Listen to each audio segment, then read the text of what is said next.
to Law&Crime. We're switching gears to Atlanta, Georgia, where the prosecution's case continues against Jeffrey Williams, also known as Young Thug. The rapper, along with 5 co-defendants, are charged with a slew of gang-related crimes connected to the alleged street gang YSL, short for Young Slime Life. Those crimes range from drug distribution and firearm possession to armed robbery and murder. On the other side, the defense says YSL is actually just a record label called Young Stoner Life, with themes surrounding tough life circumstances. Last week was full of drama, so before we bring you the latest recaps from court, let's play some catch up. Young Thug's attorney, Brian Steele, was held in contempt by Judge Glanville exactly a week ago now. But the Georgia Supreme Court stepped in and granted Steele an emergency bond so he could avoid jail time as the appeal pens before the appellate court. This all stemmed from Steele confronting the judge about an ex parte meeting with prosecutors and witness Kenneth Lil Woody Copeland. During that private meeting, Copeland allegedly admitted to killing YSL gang rival Donovan Thomas, the same murder prosecutors have been using in an attempt that Young Thug did for his gang activity. Copeland has been on direct examination for over a week, and so far we've seen him in photos with Young Thug holding up alleged gang signs, wearing red, and including alleged gang terminology in Instagram captions. Copeland also admitted to making up stories to police because he said he wanted to convince them he did nothing wrong and to speed up the legal process.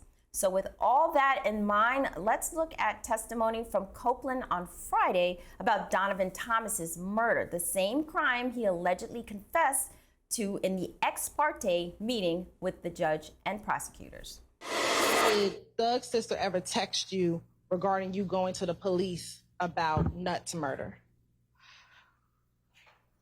I texted her and told her that I was going to kill Thug when I get a chance. That's what you talking about? No, but why did you text her that you were going to kill Thug when you get a chance? Because I let a lot of people get in my ear. And what did they get in your ear about? Its effect on the listener, Your Honor. What did they get in your ear about? A whole lot of stuff. People coming to me every 5 minutes with something about not just Thug. It was just a lot of people, but mainly most people was coming to me about Thug. What about Thug? Nah, they just kept coming to me like he ain't right. He ain't supposed to. I don't know how to answer that. I mean, but what were they telling you such that you thought that you had to kill Thug? Say it again. What were they telling you such that you thought in your mind you wanted to kill him? That to watch him because everybody's saying I killed Nut and they didn't want that on them, so they gonna, I don't know, put it on me. I don't know. Like, it was so many different people just telling me stuff. So, but to kill somebody, what were they telling you to make you think you had to kill Thug? What did they tell me to make me think I had to kill him? Yes. That I better watch him? Why? Because they said I was messing up his career. Like, they saying that I was pulling him in stuff that I got going on. Like, they were saying all type of stuff. Like, so why would you messing up his career mean you have to kill Thug? They was telling me, okay, a female came to me and told me that she heard something. Then another person came to me and told me that he heard something. So people kept coming to me, and I was paranoid because I had said something to a friend of mine where I felt as in whatever I was saying to him had got back out. I believe that people thought that you killed Nut. Did I believe it? Yes. People were convinced. Okay. By the time we got to June,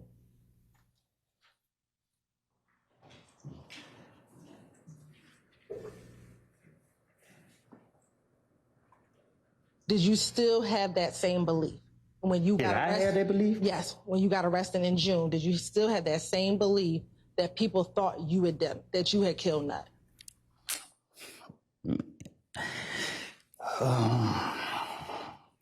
I don't know, like,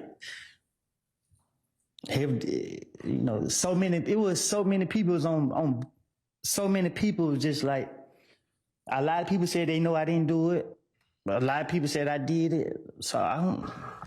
And I'll ask you again, did you kill Nut? No. All right, lots there. But before we chat, let's take a look at what Copeland said in his police interview, which was played for the jury on Monday. What's up, man? It ain't nothing I can do about it, man. I didn't have nothing to do with this. I didn't kill him. I didn't have him killed. I ain't never tried to fight him. I ain't never tried to rob him. I ain't never done nothing to nothing. Me and Terri, we don't see each other plenty of times in the street. I ain't never did that to each other. It's been plenty of times. Ain't never in life, man, like never. I'm so frustrated, man. I call my brother, man.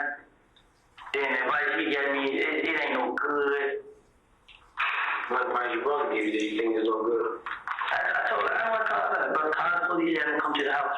You know what I'm saying? Mm-hmm. I just tell y'all, but it ain't gonna be nothing y'all to do. You know what I'm saying? From what you say, retarded. Carol supposed to be retarded, something like that. You know what I'm saying? But I ain't scared of him. You know what I'm saying? It's more to life, bro. It's like, no matter what I do,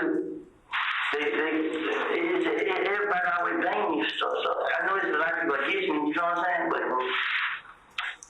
I'm frustrated, man. I can't. I can't out here. I want to be calm. You know what I'm saying? I didn't know. People like, man, they'll lock you up. They can't lock me up. I didn't know it. Yeah. You know what I'm saying? They don't tell them. They're like, man, but they keep telling me to wait. And this, I don't want to wait. I don't want none of this, but I now get out of the way. Then when I do, then wait. Just do what somebody tell me. When I go down there and tell y'all, and y'all go down there, who gonna stop me? Yes, I'm damn afraid of now. Who gonna stop me? I really am scared, man. It might seem crazy, but you know, did you hear anything on the street about who may be beefing with Nut? I didn't know Kev been running around shooting up places. You know what I'm saying? Mm-hmm. But he, man, ever got to it, he never did that. Mm-hmm. They gonna came and set up the Kevin house. Mm-hmm. But this ain't the first time he did it. This is the first time he did it.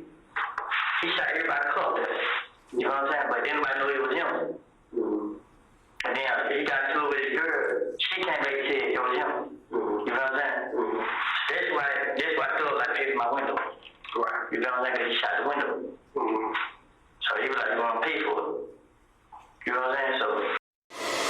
Okay, so we're going to break this down for you. I have with me still Serena Townsend, and also joining us, we have Matt Tympanik. Matt, I'm going to start with you. We can understand better what was going on the witness stand. I mean, it was a little bit difficult understanding what Copeland was saying back in that 2015 interview. But overall, how do you think he is coming across to this jury? How credible is he? And I have a second thought. All the hearsay that was going on that stand. I mean, he said, she said, they told me. How does that all get in? So that's interesting that you asked that question. For me, when reviewing the testimony on the stand, you definitely see this idea of like, okay, why is he testifying on behalf of the prosecution? What is he providing to them? It definitely seems like over the past 9.5 years since he made that statement, he's been able to change what he had to say and more refine it to appear better to a jury. When you talk about additionally about the hearsay, remember, under the federal rules of evidence, statements made by co-conspirators prior to Miranda being issued can be used against somebody against somebody else if it's in furtherance of a conspiracy. Right, exactly. I mean, this whole hearsay situation is something I think that is getting into the very point that you just made. All right, Serena, one of the things that I'm thinking about here is the fact that the prosecution is trying to say Young Thug did this murder of Donovan Thomas. But here we have Copeland, who allegedly said he did it. I mean, they're pinning each other against each other, obviously. Sure. But what evidence is there really that Young Thug was involved in this murder? It's going to be very difficult. It's already difficult to prove a RICO case, especially when you have uncooperative witnesses or evidence that's really not perfect. When you then have a totally different person coming on the stand who made an admission years prior that he was actually the killer, it throws more than a wrench in the prosecution's case. This is a very difficult hill to be able to traverse. Exactly. And Matt, you know, I just have to focus on Copeland and how he is coming across to this jury. Do you think they're seeing him as credible? I mean, if he in fact did admit to the murder and now he's on the stand and he's trying to say, look, you know, I was just defending myself. I wanted to make sure that, you know, Young Thug wasn't after me, I'm after him. People were making me believe this. How is that jury looking at that testimony? They are at times looking at it with a little sense of skepticism. Remember, with this whole case, how long it's taken to get to trial.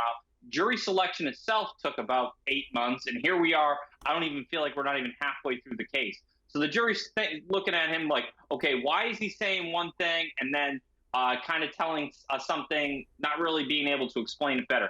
He's coming off credible, but I don't think what they're believing what he's actually saying at times. Like, the way he presents, it is believable, but the truth is much easier to testify to the jury than a fabrication of lies. So I ultimately don't know how much the jury is going to buy all this, but he's coming across credible, but the jury believing him is a completely different story.